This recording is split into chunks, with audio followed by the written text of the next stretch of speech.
அன்பான வணக்கம். இன்றைக்கு இந்த பதிவில் மரகத லிங்கம் வழிபாடு மற்றும் அதன் பயன்கள் என்ன என்பது பற்றி பார்க்க போகிறோம்.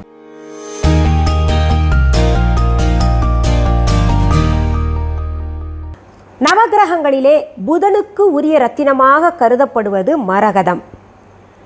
அந்த மரகதக்கல் பார்க்கவே ரொம்ப அழகாக இருக்கும், பச்சை நிறத்தை கொண்டதாக இருக்கின்றது. புதன் கிரகம் நமக்கு என்ன கொடுக்கும்? அதாவது ஒவ்வொரு கிரகமும் நமக்கு ஒவ்வொரு செயல்களை தொடர்பு படுத்தும். அதுபோல் இந்த புதன் கிரகம் நமக்கு என்ன கொடுக்கும் அப்படின்னு பார்த்தீங்கன்னா, கல்வி கேள்விகளில் நாம் சிறந்து விளங்க வேண்டும் என்றால் புதன் நல்ல இடத்துல உட்கார்ந்துருக்கணும் நம்ம ஜாதக கட்டத்தில். இன்னும் செல்வ செழிப்பாக வாழ வேண்டும், அரசனுக்கு நிகராக வாழ வேண்டும் என்றால் இந்த புதன் கிரகம் சரியாக அமைந்திருக்க வேண்டும். ஒவ்வொரு கிரகத்திற்கும் அதிதேவதை இருக்கிறார்கள். அதற்குன்னு கற்கள், ரத்தின கற்கள் இருக்கிறது, உபய ரத்தின கற்கள் இருக்குது, அதற்குன்னு மலர்கள் இருக்குது, அதற்குன்னு ஒரு நிறம் சொல்லப்பட்டிருக்கு. அப்படி பார்க்கையிலே இந்த புதன் கிரகத்திற்கு உரிய ரத்தின கல்லாக இந்த மரகதக்கல் சொல்லப்பட்டிருக்கு. இந்த மரகதக்கல் ஒரு விசேஷமுடைய கல்லாக கருதப்படுது.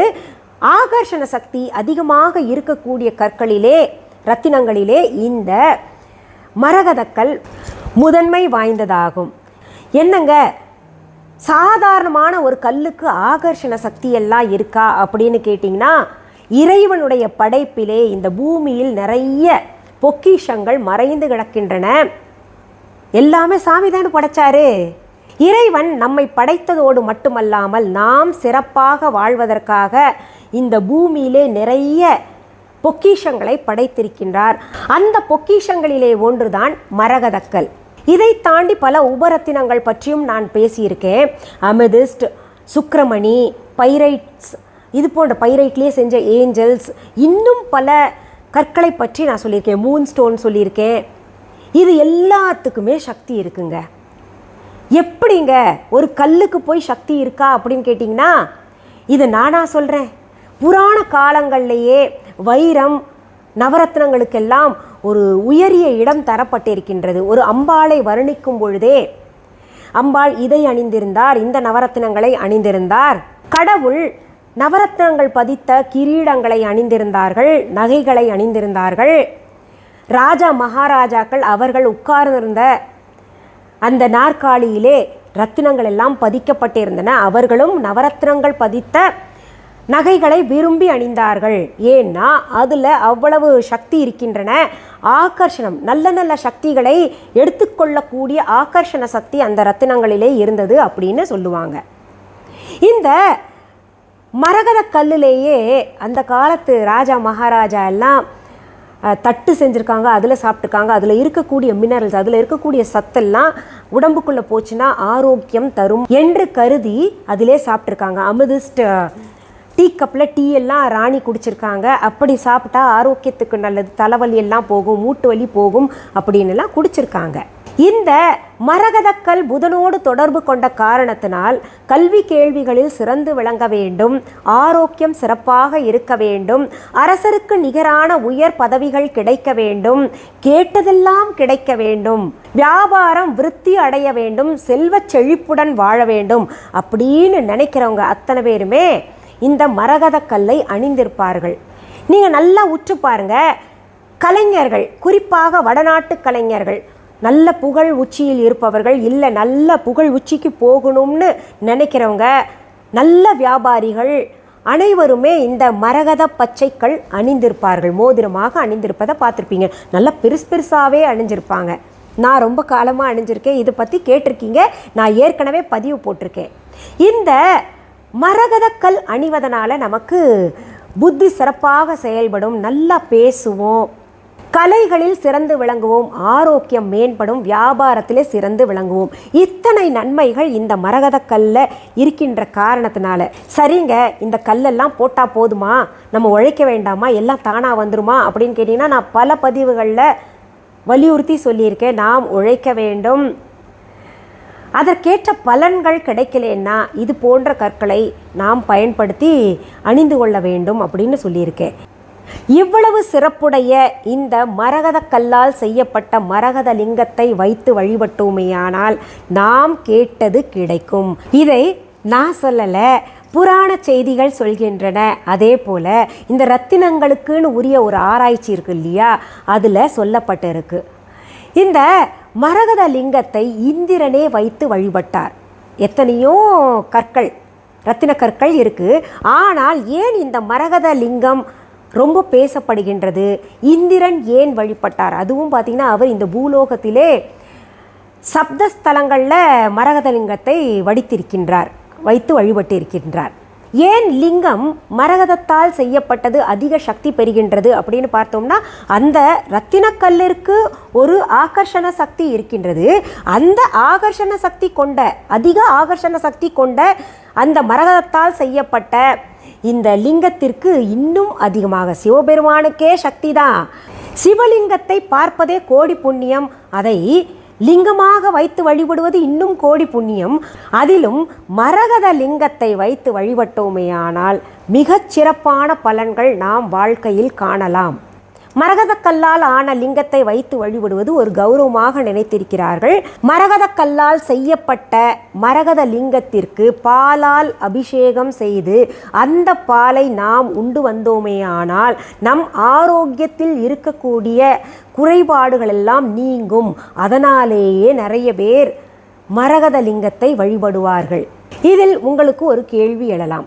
பால் என்றால் காய்ச்சின பாலா பச்சை பாலா அப்படின்னு கேட்டிங்கன்னா, பொதுவாகவே இறைவனுக்கு அபிஷேகம் செய்யணும்னு நினச்சிட்டிங்கன்னா பச்சை பாலால் தான் அபிஷேகம் செய்ய வேண்டும். பச்சை பால் கொண்டு மரகத லிங்கத்திற்கு அபிஷேகம் செய்து அதை பிரசாதமாக நாம் உட்கொண்டு வந்தோமேயானால் அந்த மரகத கல்லில் இருக்கக்கூடிய மினரல்ஸ், அதில் இருக்கக்கூடிய தாது சக்திகள் எல்லாம் நம் உடம்பிற்குள் சென்று ஆரோக்கியம் மேம்படும்.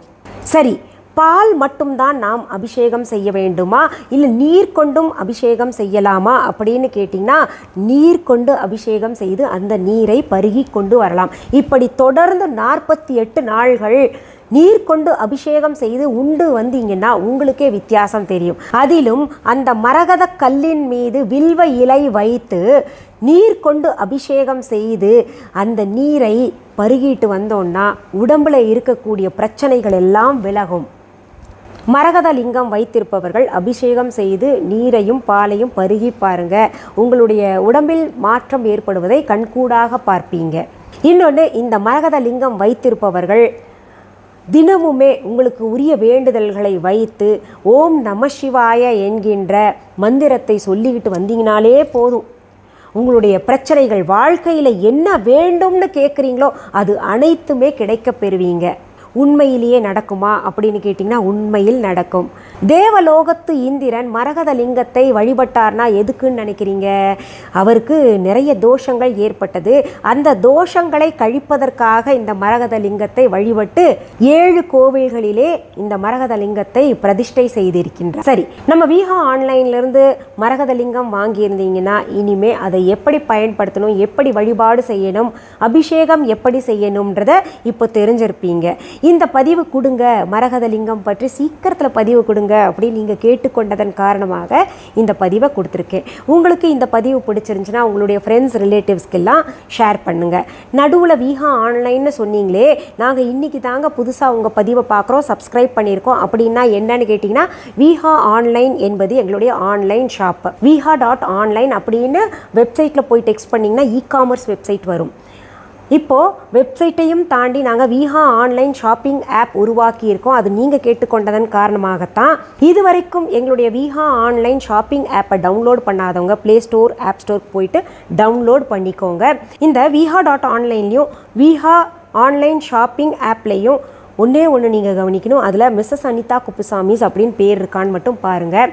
சரி, நேரில் பொருள்கள் பார்த்து வாங்கணும்னு நினைக்கிறவங்க சென்னை ராஜா அண்ணாமலைபுரத்தில் இருக்கக்கூடிய எங்களுடைய விஹா ஷாப்க்கு வாங்க. அதற்கான ஃபோன் நம்பர், அட்ரஸ் அனைத்துமே இ-காமர்ஸ் வெப்சைட்லேயும் கொடுக்கப்பட்டிருக்கு, விஹா ஆன்லைன் ஷாப்பிங் ஆப்லேயும் கொடுக்கப்பட்டிருக்கு, கூகுள் மேப்ஸ்லேயும் இருக்குது. எங்களுடைய கடைக்கான கிளைகள் வேறு எங்கேயுமே கிடையாது. என்னுடைய பெயர், புகைப்படம், வீடியோவை பயன்படுத்திக்கிட்டு அவங்களுடைய பொருள்கள் தான் அப்படின்னு வேறு எந்த கடையிலையாவது சொன்னாங்கன்னா அதற்கும் எங்களுக்கும் தொடர்பு கிடையாது. அது தவறான செய்தி.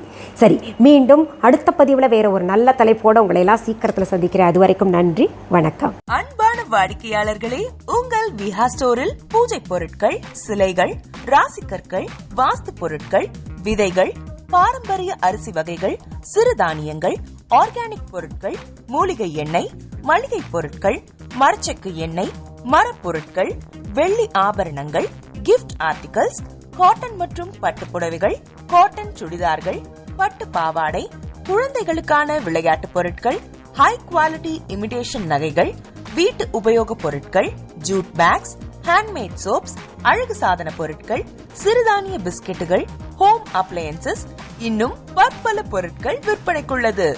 விஹா ப்ராடக்ட்களை நீங்கள் வாங்க விரும்பினால் அது எங்களுடைய viha.online வெப்சைட் மற்றும் சென்னை ராஜா அண்ணாமலைபுரத்தில் உள்ள எங்கள் விஹா ஸ்டோரில் மட்டுமே கிடைக்கும் என்பதை தெரிவித்துக் கொள்கிறோம். வேறு எந்த ஆன்லைன் வெப்சைட்களிலும் விஹா ப்ராடக்ட்கள் விற்பனைக்கு கிடையாது என்பதை நீங்கள் கவனத்தில் கொள்ள வேண்டும்.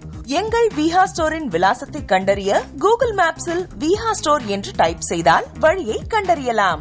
www.viha.online வெப்சைட்டிலும் விஹா ஸ்டோரின் அட்ரஸ் உள்ளது.